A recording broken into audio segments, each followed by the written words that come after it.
Arizona football takes off an awesome season with an invitation to the Alamo Bowl. We will break that down, everything that it means, and a heck of a lot more right here on Locked On Wildcats.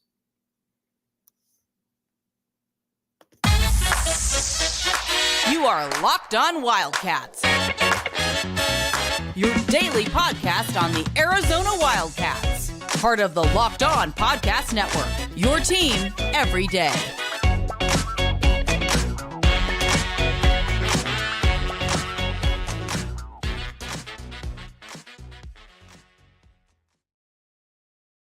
Thanks for making Locked On Wildcats your first listen of the day. This show is brought to you by LinkedIn. All right, there we go. We got the little overlay going. All right, Arizona football is going to play in the Alamo Bowl. There are a lot of interesting little subplots that we are going to discuss. But first and foremost, we got to talk about what a big deal this is. The Alamo Bowl is the bowl that is one step below essentially the all the New Year's Day Power Six bowls. It's that big. I mean, again, you're like I just said, you're one step away from being in being in one of those New Year's Day bowls, and you're getting a big time opponent. Now, again, I get it. It's not a vintage Oklahoma team, but guess what? It's still a very good Oklahoma team, and it's not a team that anybody can really take lightly. And we're, as the weeks go on, we are going to break it down position by position, what every Arizona fan needs to know, all of that stuff. But again, if I were to tell you before the season that Arizona was going to play in the Alamo Bowl, I don't think that anybody would have believed it. As a matter of fact, I would not have believed it either. So again, that big tip of the cap to Jedd Fisch, what he's been able to do with Arizona and with Arizona football, and just, again, just the talent across the board. Now it gets a little bit more interesting, obviously, because Dillon Gabriel, the star quarterback for Oklahoma, is not going to play. He is entering the transfer portal, but this is not your typical situation because he is going to. I think it's pretty much fair to say that Oklahoma kind of pushed him out because you've got a backup quarterback who was the number one rated quarterback in all of Texas last year, one of the top 10 players in the entire 2023 class. And Oklahoma wants to start getting him some reps, wants to start getting him some snaps, and it's hard to really blame him for that. So, and he's got a real high upside as well. A big part of it too is that he's got there's a good receiving core already for Oklahoma. Now, again, we're going to talk about, comparing the strengths of the units and whatnot. But I think the first thing that you got to look at, though, is when it comes to Oklahoma, you got two good receivers. You got Nick Anderson. Nick Anderson was the epitome of a miss eval. These happen in high school football recruiting all the time. He was a miss eval. Watch him. He's about 6'5", 210. He should have been much higher rated than he is. And again, I blame people like Jason Shear for this. But again, a really, really good player. And you could just tell his explosion by his yards per catch. I mean, anybody that gets the average is 20 yards per catch, double-figure touchdowns, your problem. And again, he was committed to Oregon for a while, but then obviously he flipped to Oklahoma. He's big time. He's going to be an absolute problem for any team going forward, and he'll be a first-round pick when he is eligible to be a first-round pick. The other wide receiver you got is Drake Stoops. All right, you probably know Stoops' name, obviously related. Really good player as well. I mean, they got two good wide receivers. And again, across the board, Oklahoma is going to have good talent because you got to remember that this is also a squad that – I think it's fair to say at this stage in the game, they're one of the 5, 6, 7 blue bloods in all college basketball or college football. We know that. But one thing where it is a little bit interesting is that Oklahoma, I just don't think has as much talent as Arizona, which is interesting. Not a great pass rush, only 19 sacks all season. The defense is certainly far from great. Kind of weird with Brett Venables being your OC or your DC, but I guess you could probably chalk that up to a number of different things. things. Either way, though, this is going to be an absolute opportunity for a statement game because, again, Arizona's going in here, still knocking on the door of the top 10. And I think it's fair to say that if Arizona were to win this game, especially if it were to win, and I don't need overwhelming fashion, but I do think if Arizona were to win this game and it would be a clear victory, I think there's a very, very, very strong case to be made that Arizona is a top 10 team in the entire country and that they should be in the top 10 at the end of the season, especially with the way that they finished off the year, beating everybody and in many cases beating the brakes off some really good teams. But that's kind of what you're looking at. And all eyes, again, Oklahoma is a national brand. There's absolutely every reason to believe that Oklahoma is going to want to play this game because, again, you got to remember Venables is still trying to get this thing off the ground. This isn't Nick Saban where you're showing up to the Sugar Bowl and nobody really wants to be there. And you basically admit it as well. These guys want to be there. Or at least you would think theoretically they want to be there. But the reason that I really favor Arizona in this matchup as well is that Arizona really wants to be there. Jedd Fisch talks time and time again about how this is going to be a training ground for the NFL. And that he wants this to be one of the programs that people look at and as consistency as far as dynamic skill. And so far he's done that. I mean, I think we're looking at a coach right now that should probably be the national coach of the year. And if he's not the national coach of the year, he should certainly be right there in the discussion. And, and I think, like I said, I think a big part of that is just how he's been able to go about putting talent on this roster.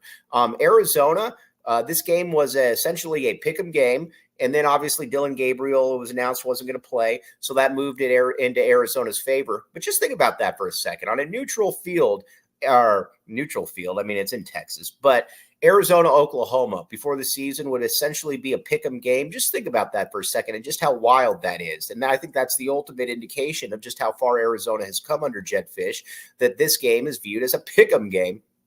Or now Arizona's favored, obviously without the quarterback. So the national media, and I think the betting line, the betting prognosticators, they get it. I think they were a little bit behind the scenes with Arizona, or a little bit behind the curve with Arizona at first, but I think now they understand that this is a program, this is an entity that is going to be a problem, and I think that it's going to be a problem for the foreseeable future. And again, that is a massive tip of the cap to Jedd Fisch. And not only is it a massive tip of the cap to Jedd Fisch, it's a massive tip of the cap to the people that hired him as well. This thing, as long as Jedd Fisch is here, this thing isn't going anywhere. And I think that's a massive, again, those are massive, massive kudos to Jedd Fisch. All right, one other thing too. You're looking to hire somebody really good at their job, somebody like a Jedd Fisch. How about going to linkedin.com/LockedOnCollege? As we always say, everybody knows somebody that got a job through LinkedIn. And if they did get a job through LinkedIn, they certainly know somebody, or maybe you even hired somebody that got a job through LinkedIn. This is some next level stuff we're talking about. LinkedIn.com/LockedOnCollege. Check it out. Again, post your job for free. You will thank me later when you get that job or you hire somebody great, because LinkedIn is the place. Everybody uses it. Everybody knows somebody that uses it.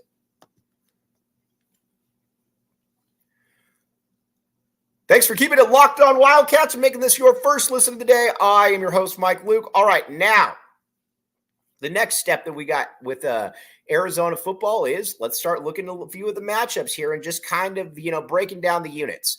Now, listen, you got at quarterback, obviously, you got a high five-star kid coming in for Oklahoma that should obviously be very, very good.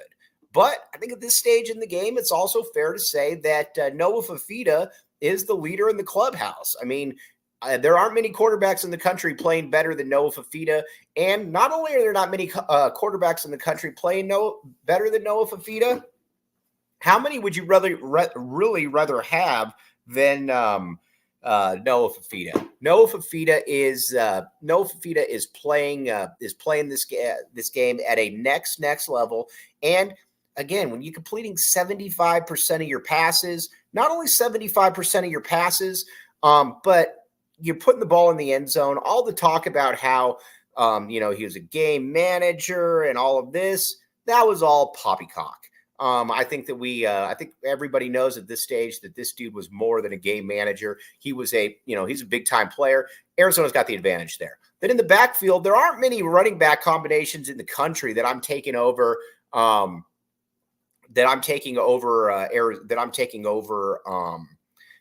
Arizona's. I'm not going to take Oklahoma's either. Then on the at the wide receiver spot, again, they're solid, like we talked about. You got Anderson, you got Stoops, but I'm not taking Anderson over T-Mac, and I'm not taking Stoops over Cowing.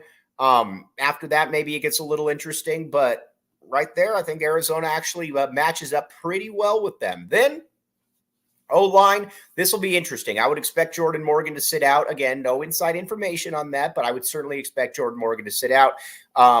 Not sure he's re-solidified himself as a first-round pick, and I think everybody at this stage of the game understands it. The fact that he came back and played as well as he did obviously was something that was very, very good for Arizona and for Arizona fans to see as well.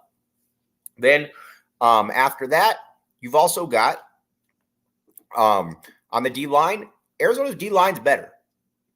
Just period. Arizona's D-line is better. And that's how many times could you really say that about Arizona going against Oklahoma? But again, a big part of it is that Arizona's got 31 sacks this year. That's a pretty impressive number for a team that's played 12 games.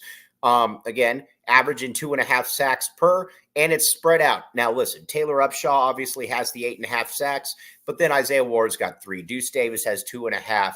Uiagalelei Kangaika got in there for four combined as well. I can keep going on down the list. Tia Savea's got a couple. Obviously, Jacob Manu, who we're going to get to in a minute, he's got those as well. Arizona's just got better D-line. One of the weird things about Washington is that they haven't been able to pressure the quarterback. And Washington, Oklahoma, is that they haven't been able to pressure the quarterback. And that's something that I think is certainly surprising because I don't really know why that's the case. But whatever the reason is, that is the case. They haven't been able to pressure the quarterback. And if you can't pressure the quarterback against Arizona, no feet is going to eat you alive because his stats against the blitz or his stats with time are absolutely fantastic. Obviously, he throws a very catchable ball. He's able to move the ball. He's able to matriculate it up and down the field.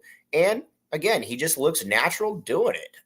It does, like I said, football looks like it just comes easy to Noah Fifita. Obviously, football is a very difficult game, especially at the quarterback spot, but football just looks like it comes easy to Noah Fifita.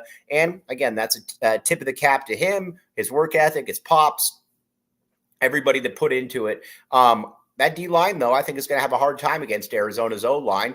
Again, and I think with Arizona, it's kind of a preview of the next year as well, where you're probably going to have Big Jonah at left tackle. You're going to have Raymond Polito at right tackle, Josh Baker, Wendell Moy, and then maybe Leif Magnuson or whoever it may be. You're going to have them in there, and I think that's pretty much the case, and that's kind of where it's at. Now, linebacker, obviously, Oklahoma's got an advantage at the linebacker spot. Mainly because Arizona's got one really, really good linebacker, obviously, in Jacob Manu, who I believe is going to be first team all conference. But then after that, like I said, Justin Flo, love the theory of Justin Flo, but just kind of not that good. There's, he's just a difficult guy to play because a lot of times, he's out of place on assignments, simple things like that you just can't have. You can't happen. And then Daniel Haimuli, just not that good. So Arizona, again, has one really good linebacker. I think you'd like to see Leviticus Sua hopefully next year become that dude, but I think we will find out about that one. Oklahoma's got better linebackers. And then at the defensive backs, when you got a player that's had 3 pick sixes this year for Oklahoma, that's obviously something that's very impressive. But again, if we're just talking about an overall unit, I love the Arizona DBs. Tacario Davis, again, 15 pass deflections, just needs to learn how to catch the ball. Ephesians Prysock on the other side, Traden Stukes. Then you got the safeties. Overall, though, like I said, and maybe it's just me being a little bit of a homer, but I think that Arizona's got better talent than Oklahoma. I also believe that there's probably about 20 players on this Arizona roster that are going to play in the NFL, and I think there's probably at least 3 first-round picks. I think Jordan Morgan's going to be a first-round pick. I think Jonas Savaiinaea will be a first-round pick. I also think the T-Mac will be a first-round pick, and who knows? Maybe there's some other dudes in there as well that'll be first-round picks. That certainly remains to be seen. But again, Arizona, and this is just another massive tip of the cap to Jedd Fisch, Arizona is just a very talented team at this stage. And again, they didn't get it by just getting all 5-star players. Again, I mean, there's a lot of these dudes are kind of, some of these dudes, or a lot of these dudes were kind of under the radar players. Jonas Savaiinaea, 3-star kid. Takario Davis, same situation. Jacob Manu. And then obviously on the D line, you know, your Deuce Davises, your Isaiah Wards, your Wendell Moyes, your Noah Fafitas. These dudes were kind of under the radar recruits, or not super highly ranked. So again, they've taken these players and they've developed them. They've done a very good job of developing players. No matter what anybody else out there says, they've done a very good job of developing players. But again, it's just impressive what Fisch and staff have been able to do. And again, I think I'm going to be curious to see how exactly this roster looks against Oklahoma, because earlier in the year, the thing that really impressed me, and granted, we've come to find out that USC stinks, but is that USC, with all their loaded 5-stars, didn't look like they were physically that much more talented than Arizona. And I think that's still something to this day that's still that was really kind of that crossroads threshold moment for me, where it's like, ooh, interesting. They're clearly not more talented than Arizona.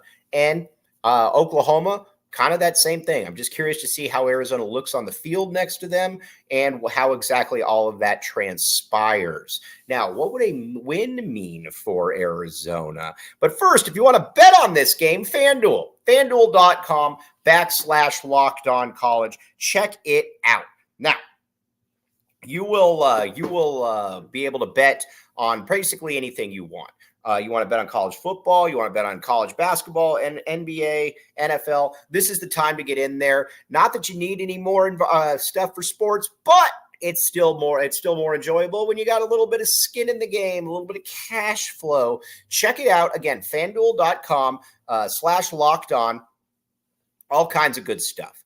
Again, it's just more enjoyable when you're able to bet on something that you're watching and that you have a little bit of money, a little bit of a vested coin in. So again, check it out, FanDuel.com/LockedOn. This is the best time of the year to have it. Thanks for keeping it locked on Wildcats and making this your first listen of the day. I am your host, Mike Luke. All right, what would a win mean for Arizona football? A win would be massive for Arizona football. First of all, I'm glad that Arizona was able to play Oklahoma and not Oklahoma State. Again, that's not a slight to Oklahoma State. Very impressed by a lot of what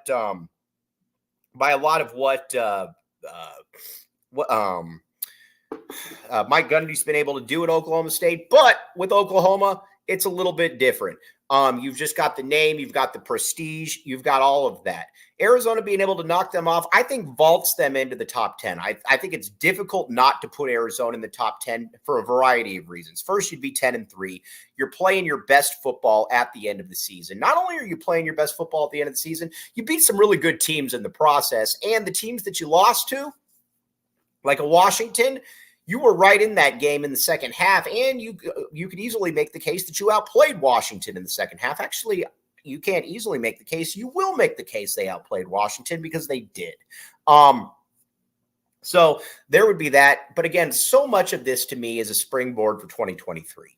Being able to get, or 2024, being able to get into the college, or going into the year as a preseason top 10 team has all kinds of perks. First of all, if you start the season ranked, it's very difficult outside of terrible losses for you to fall a ton, because voters don't want to look stupid on, where they're betting, what they're doing. And I think that would very much be the case with Arizona, in that If you start out the season ranked and you're ranked high, it's much easier to stay there than having to make that upward climb. And I think a win, especially if it was a convincing win over Oklahoma, would certainly do just that.